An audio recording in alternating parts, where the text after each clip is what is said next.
of Pancasila, of Bhinneka Tunggal Ika, of the heroic spirit of Indonesian people. And we want Indonesian people to be together with us.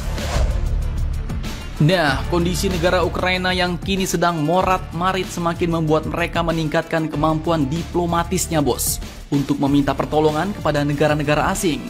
Setelah kemarin ngotot ingin masuk dalam aliansi NATO, kini pemimpin Ukraina itu pun merasa sangat kecewa. Nasi sudah menjadi bubur basi, bos.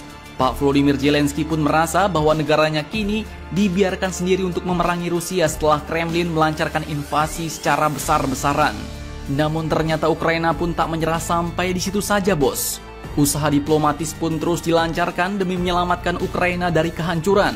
Dan Ukraina pun kini ternyata juga meminta bantuan negara Indonesia usai diserang oleh Rusia.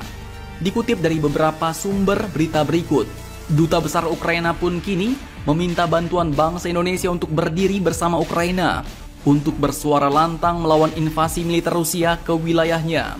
Ukraina pun mengatakan bahwa suara Indonesia bakal didengar semua pihak karena sejatinya bangsa Ukraina terinspirasi dari Indonesia dalam memperjuangkan kemerdekaan dan ideologi negara. Duta Besar Ukraina untuk Indonesia yaitu Vasyl Hamyanan pun mengatakan bahwa dia mengagumi semangat Pancasila, Bhinneka Tunggal Ika maupun semangat perjuangan masyarakat Indonesia. Beliau juga menyatakan bahwa Ukraina ingin rakyat Indonesia bersama mereka. Indonesia sekarang ini bukan hanya pemimpin regional di ASEAN, namun juga telah menjadi kekuatan global yang memiliki suara yang kuat dan berpengaruh secara global. Ia pun juga meminta agar Indonesia berbicara lantang untuk membantu Ukraina, bos. Sebab ia percaya bahwa Indonesia adalah negara yang punya pengaruh regional yang kuat. Saya pikir, jika Indonesia angkat bicara, maka tak ada siapapun, negara manapun, regional manapun, pemimpin manapun di dunia yang berani mengabaikannya. Ujar Duta Besar Ukraina untuk Indonesia itu, bos. Nah, sementara itu di sisi lain, Indonesia, Pak Jokowi lewat Twitternya pun meminta kedua negara agar menghentikan konflik, stop perang.